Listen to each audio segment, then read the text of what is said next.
La maladie cœliaque, c'est la maladie qui est induite par le gluten. Donc le gluten déclenche une réaction immunitaire non désirable, qui on appelle une maladie auto-immune, c'est-à-dire une maladie où le système immunitaire va attaquer notre intestin, le petit intestin grêle, qui va détruire la paroi intestinale et qui par la suite enclenche toutes les réactions secondaires à cette réaction immunitaire et la destruction de l'intestin qui va par la suite induire une malabsorption de tous les nutriments et tous les aliments qu'on digère. Donc on aura après ce qu'on appelle une maladie systémique, c'est-à-dire que pratiquement tout notre organisme est touché suite à cette malabsorption des nutriments.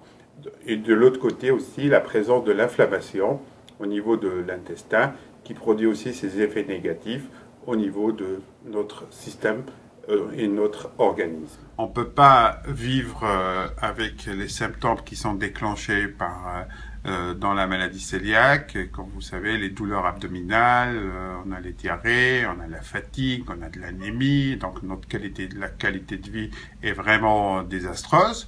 Donc, d'où l'importance d'être diagnostiqué. Et pour cette raison, et surtout aussi d'éviter l'autodiagnostic. Donc, c'est parce que l'autodiagnostic n'est pas suffisant et n'est pas utile. Et au contraire, il apporte beaucoup de conséquences à court terme et à moyen terme et à long terme aussi pour les patients. Parce que le diagnostic est très simple. Donc, dans un contexte en 2015, une test de sérologie va nous permettre une prise de sang, donc va nous permettre de voir est-ce qu'on a la maladie. Donc la présence, on recherche la présence des anticorps qui sont dirigés contre une protéine qui est induite suite à cette réaction immunitaire non désirable.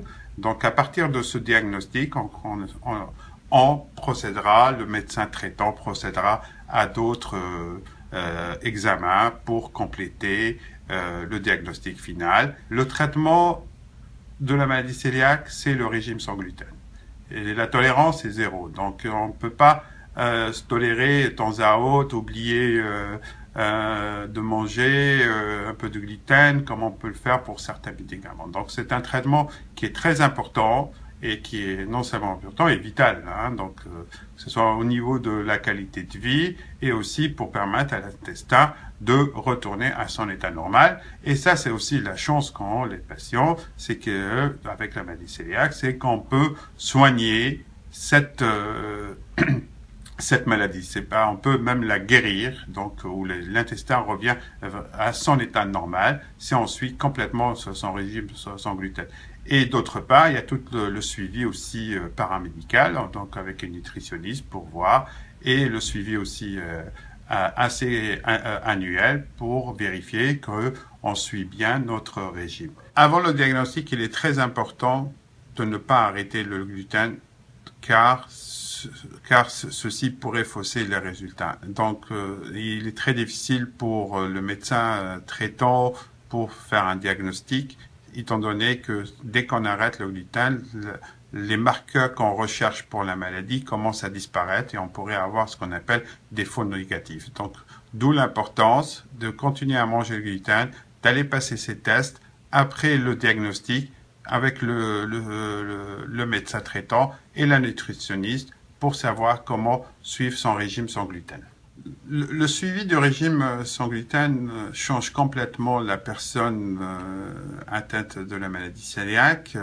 Donc on peut dire qu'il y a deux vies avant et après. Donc avant le diagnostic et avant le régime de gluten, les patients subissent une qualité de vie médiocre sur tous les points, que ce soit au niveau moral, que ce soit au niveau de santé, que ce soit au niveau des douleurs, que ce soit au niveau de la pratique de la vie courante, la fatigue, etc.